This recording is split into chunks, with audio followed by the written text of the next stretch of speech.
मैं doctor Jagdish Prasad Meena, assistant professor EFM आर्थिक प्रशासन एवं वित्तीय प्रबंध।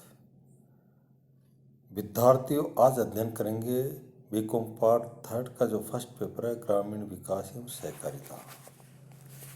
इसके अंतर्गत प्रकृति एवं वन संरक्षण कार्यक्रम, nature and forest conservation programs, प्राकृतिक संसाधनों में भूमि, जल, खनिज संपदा, वन संपदा, समुद्री संसाधन, जलवायु, वर्षा तथा प्राकृतिक दशाओं को सम्मिलित किया जाता है। प्रकृति ने हमें अपार संपदा दी है। इसमें से कुछ संपदा एवं साधनों की हमें जानकारी है तथा कुछ साधन अब भी छुपे हुए हैं। आर्थिक विकास के लिए हमें उपलब्ध ज्ञात संसाधनों का अधिकतम उपयोग करना होता है तथा अज्ञात एवं छुपे हुए साधनों की खोज कर उन्हें विकास के लिए प्रयुक्त करना होता है। जब हम प्राकृतिक संसाधनों की बात करते हैं तो इसका तात्पर्य उपलब्ध एवं ज्ञात संसाधनों से ही होता है। विद्यार्थियों, प्राकृतिक साधनों की उपलब्धता एवं उसका उपयोग किसी भी देश के आर्थिक विकास के स्तर को निर्धारित करते हैं। जिन देशों के पास पर्याप्त एवं प्रचुर प्राकृतिक संसाधन उपलब्ध है, उन्होंने तेजी से आर्थिक विकास किया है। साधनों की उपलब्धता के साथ उनका उचित विदोहन एवं उपयोग भी विकास की सीमा को निर्धारित करता है। प्राकृतिक संसाधनों की कमी देश के विकास की गति को बाधित करती है। W.A. लेविस ने कहा है कि एक देश में उपलब्ध संसाधनों की सीमा देश के आर्थिक विकास की दिशा एवं मात्रा को निर्धारित करती है। विकासशील देशों ने अपने आर्थिक विकास के लिए देश में उपलब्ध स्थानीय प्राकृतिक संसाधनों के उपयोग द्वारा ही अपनी ग्रामीण जनता के जीवन स्तर को उन्नत बनाने का प्रयास किया है। इन्हीं के आधार पर ये विदेशी तकनीक, पूंजी आदि को विकास प्रक्रिया में लगाने में सफल रहे हैं। प्राकृतिक संसाधनों में से कुछ संसाधन जैसे भूमि, जल, समुद्री संसाधन, वन आदि का उपयोग करके उन्हें पुनः प्राप्त किया जा सकता है, जबकि अन्य संसाधन जैसे खनिज संपदा, खनिज तेल आदि का पुनः प्रयोग नहीं किया जा सकता है। इन्हें केवल एक बार ही प्रयोग किया जा सकता है। इसलिए किसी भी देश के लिए आवश्यक है कि वह अपने यहाँ उपलब्ध प्राकृतिक संसाधनों का सावधानी एवं मितव्ययता पूर्वक सदुपयोग करें। इसी संदर्भ में प्राकृतिक संसाधनों के संरक्षण एवं विवेकपूर्ण दोहन की आवश्यकता है।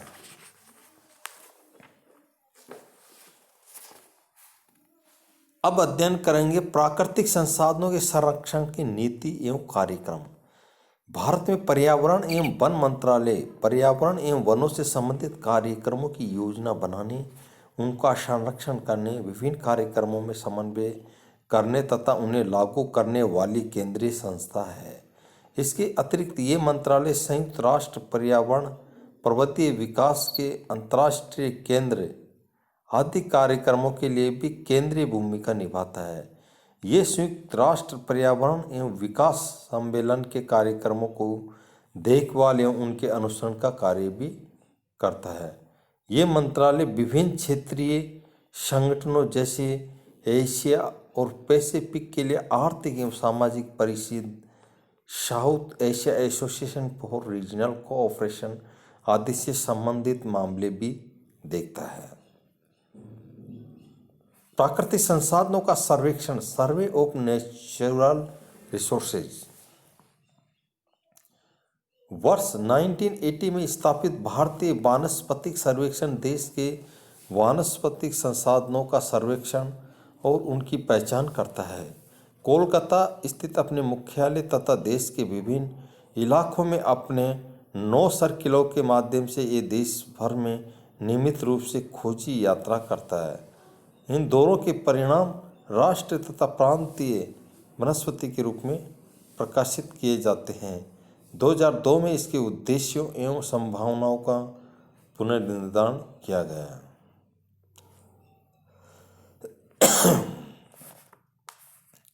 जैवमंडलीय सुरक्षित क्षेत्र। जैवमंडलीय सुरक्षित क्षेत्र प्रतिनिधि पारिस्थितिकी प्रणाली में आनुवांशिक विविधता बनाए रखने वाले बहुउद्देशीय संरक्षित क्षेत्र है। जैवमंडलीय सुरक्षित क्षेत्रों के मुख्य उद्देश्य पौधों, जीव जंतुओं तथा सूक्ष्म जीवों की विविधता तथा एकता को बनाए रखना है। सेकंड है पारिस्थितिकी विज्ञान तथा पर्यावरण संबंधी अन्य मामलों में अनुसंधान को प्रोत्साहन देना। थर्ड है शिक्षा, जागरूकता तथा प्रशिक्षण की सुविधाएं प्रदान करना। अब तक निम्नलिखित 9 जैवमंडलीय सुरक्षित क्षेत्र स्थापित किए जा चुके हैं। नीलगिरी, सेकंड है नंदा देवी, थर्ड है नोकरेक, फोर्थ है ग्रेट निकोबार, फिफ्थ है मन्नार की खाड़ी, सिक्स है मानस और 7 है सुंदरवन, 8 है सिमलीपाल, 9 है डिब्रू सेराबोवा। पारिस्थितिक विकास तथा प्रदर्शन परियोजनाएं, डेटाबेस के विकास, मुख्य प्रजातियों के लिए संरक्षण योजनाएं, अनुसंधान केंद्रों की स्थापना और समाज कल्याण गतिविधियों को लागू करने पर बल देने के लिए विस्तृत दिशा निर्देश तैयार किए गए हैं।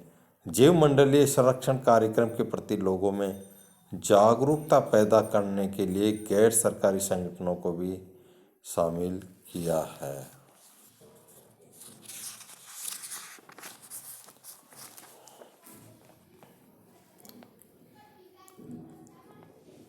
वन नीति और कानून।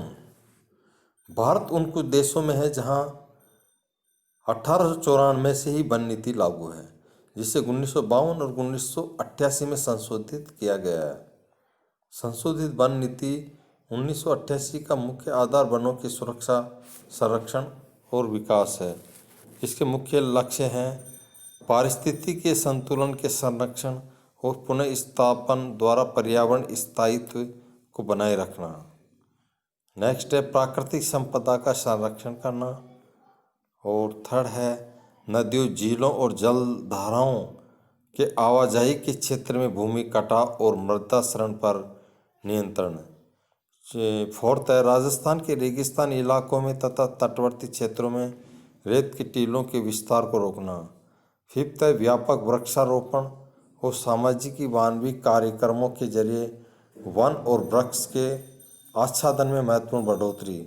सिक्स है ग्रामीण और आदिवासी जनसंख्या के लिए ईंधन की लकड़ी, चारा तथा अन्य छोटी मोटी वन उपज आवश्यकताओं की पूर्ति हेतु कदम उठाना। 7 है राष्ट्रीय आवश्यकताओं की पूर्ति के लिए वन उत्पादों में वृद्धि। 8 है वन उत्पादनों के सही उपयोग को बढ़ावा देना और लकड़ी को अनुकूल विकल्प खोजना। 9 है इन उद्देश्यों की प्राप्ति और मौजूद वनों पर पड़ रहे दबाव को न्यूनतम करने हेतु जनसाधारण विशेषकर महिलाओं का अधिकतम सहयोग हासिल करना। राष्ट्रीय वन नीति 1988 के परिप्रेक्ष्य में वन से जुड़ी सभी गतिविधियों का नया आयाम दिया जा रहा है। राष्ट्रीय वन नीति 1988 को क्रियाशील बनाने के लिए एक राष्ट्रीय वानिकी कार्यक्रम तैयार किया जा रहा है। इसके एक अंग के रूप में देश में प्रत्येक राज्य में एक राज्य स्तरीय वानिकी क्रम कार्यक्रम भी तैयार किया जाता है। वन संरक्षण अधिनियम 1980 के प्रावधानों के अंतर्गत वन भूमि को गैर वन भूमि में बदले जाने से पूर्व केंद्र सरकार की अनुमति की आवश्यकता होती है। इस अधिनियम को लागू किए जाने के बाद से वन भूमि के परिवर्तन की दर घटाकर कम कर दी गई है।